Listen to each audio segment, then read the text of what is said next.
I woke up to this feeling of coldness. I have never experienced this feeling of coldness in my life. It wasn't just that the room was cold, it felt like the world was cold.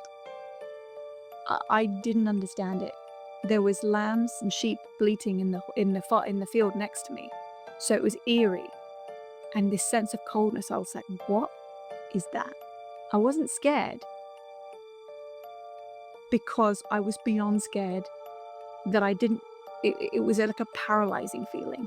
Like I'm scared, but I'm trying to rationalize it so I can survive in it.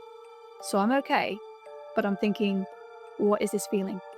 And then this figure stepped forward from the shadows, and it was the figurine of the Baphomet, the goat head.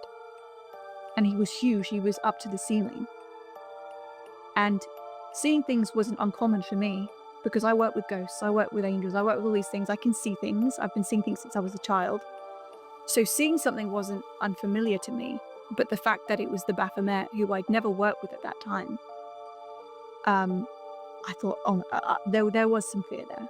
He came over to my bed. He took his hands like this. He put his fingers on my knees, and he tried to separate my knees and then climb on me.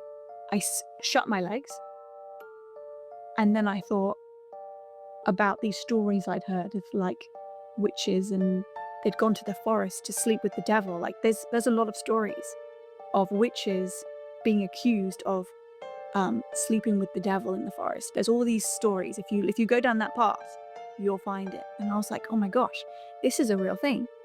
People give themselves to this beast. And what the enemy does is he uses yourself against you. I have a lot of compassion in my heart. I really love people, and I understand people's pain. And he used that against me. This feeling of peace washed over me, and I thought to myself, maybe he's not that bad. Maybe he's misunderstood. Maybe people just don't understand him like they don't understand me. And so the coldness left the room when I felt that.